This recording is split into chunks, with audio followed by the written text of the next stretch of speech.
আল্লাহ রসুল বলেন, যেই ব্যক্তি আল্লাহ পাকের ৯৯টা নাম মুখস্থ করবে, যেই ব্যক্তি আল্লাহ পাকের ৯৯টা নাম মুখস্থ করবে, আল্লাহ পাক তাকে জান্নাতে যাওয়ার অনুমতি দিয়ে দিবেন। আল্লাহু আর রহমানু আর রাহিমু আল মালিকু আল কুদ্দুসু আসসালামু আল মুমিনু আল মুহাইমিনু আল আজিজু আল জব্বারু আল মুতাকাব্বিরু আল গফফারু, এইভাবে এক ক্রমে ৯৯টা নাম।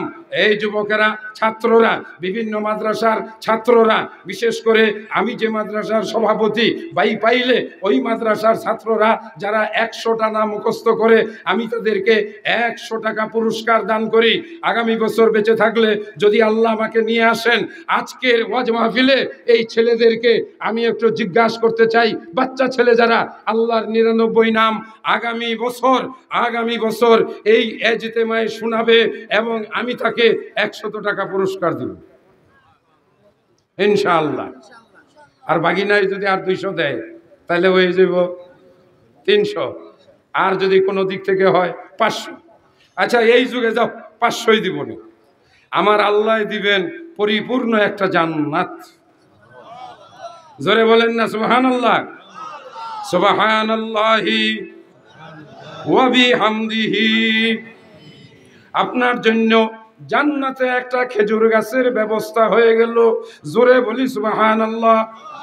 আপনি বললেন ওযু করার পরে আশহাদু আল্লা ইলাহা ইল্লাল্লাহু ওয়াহদাহু লা শারীকা লাহু ওয়া আশহাদু আন্না মুহাম্মাদান আবদুহু ওয়া রাসূলুহু। আল্লাহর রাসূল বলেন ফুতিহাত লাহু আবওয়াবুল জান্নাহ, জান্নাতের দরজাগুলো খুলে যাবে। ওই ব্যক্তি যে কোনো দরজা দিয়ে জান্নাতে চলে যাবে। পারবেন না আমল করতে? ওযুর পরে ওযু ভালো করে বানানো, হাত লাল করা, পানি দেওয়া, সুন্দর করে মাসা করা। হানাফি মাযহাবের ভাইয়েরা এইভাবে মাসা করেন, টেনে টেনে নিয়ে এই জায়গায় এনে তারপরে তারা হাতটা উল্টায়ে ঘাড়ের এই জায়গা দিয়ে একটা কেচি মাইর দিয়ে দেন। উনি কেচি মারলেন না তো উনার ওযুটাই মাইরে দিলেন। সম্মানিত ভাইয়েরা আমার, যুক্তি নয়, নূহ নবীর ছেলে যুক্তি দিয়েছিল, নূহ নবী দলিল দিয়েছিল। আল্লাহর হুকুম আজকে কেউ বাঁচতে পারবে না, কেউ বাঁচে নাই। নূহ নবীর নৌকা তাকে ওই যে সেই তার ছেলেকে পাহাড় বাঁচাতে পারে নাই। হানাফি ভাইয়েরা এই বেদাতি কাজটা করবেন না। আল্লাহর নবী হাত এখান থেকে নিয়ে এইভাবে টেনে নিয়ে গেছেন, আবার পিছনে নিয়ে এইভাবে টেনে আবার সামনে নিয়ে এসেছেন। এটাই হলো রাসূলের শেখানো সুন্নাহ। এবার আসেন, আপনি পানি নেবেন, পানি ছেড়ে দিবেন, তারপরে এই আঙ্গুলটা কানের ছিদ্রর ভিতরে যতটা সম্ভব ঢুকিয়ে দিবেন, অতঃপর এটা ঘোরাইতে থাকুন। ঘুরতে ঘুরতে ভাঁজের ভিতর দিয়ে আসছে সামনে, আরো সামনে আসছে, আরো সামনে আসছে। এইটাকে আপনি লতির এই জায়গায় বাজান, এইখান থেকে এইবার আঙ্গুলটা উপরের দিকে উঠাতে থাকেন, পুরা কানটা একেবারে মাসা করেন। আমার দিনী ভাইয়েরা, শরীয়তের ব্যাপারে কোনো কাটছাট চলে না, শরীয়তের ব্যাপারে কোনো সংক্ষেপ চলে না, শরীয়তের ব্যাপারে কোনো ওই যে সেই তাড়াহুড়া করা চলে না। আপনার যদি ওযু নষ্ট হয়, আপনার যদি ওযু ভুল হয়, এবার আপনারাই বলেন, আপনার কি তাহলে নামাজ হবে? আপনার যদি ওযু না হয় আপনার নামাজ হবে না। আপনার নামাজ যদি না হয় আপনি মুমিন থাকবেন না, আপনি কাফের হয়ে যাবেন। আপনি যদি কাফের হয়ে যান তাহলে আপনার ঠিকানা হবে জাহান্নাম, জাহান্নাম এবং জাহান্নাম। সম্মানিত ভাইয়ের আমার, নামাজের ব্যাপারে যারা আল্লাহকে ভয় করে এরাই হলো সফল কাম।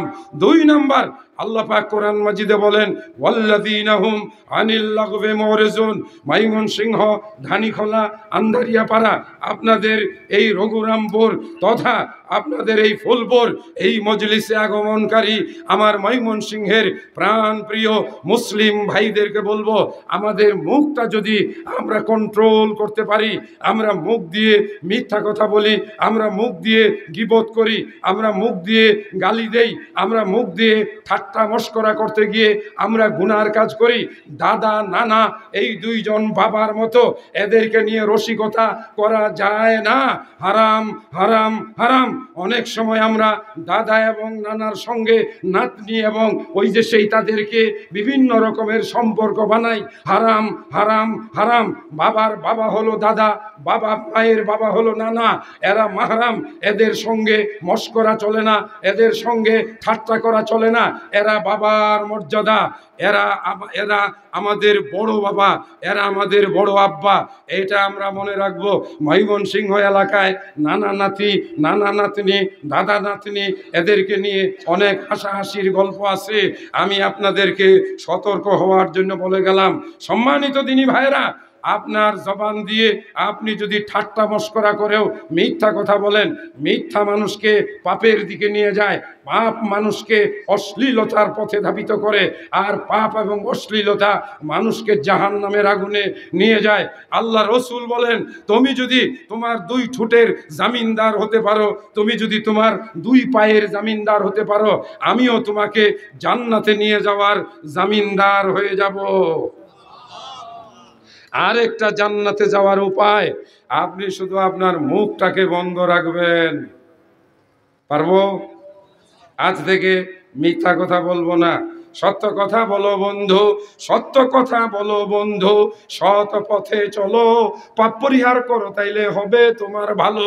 জ্ঞান গরিমা হয়ে যদি থাকো গুণী মানি, সকাল বিকাল পড়ো তাইলে আল্লাহর কোরআন খানি।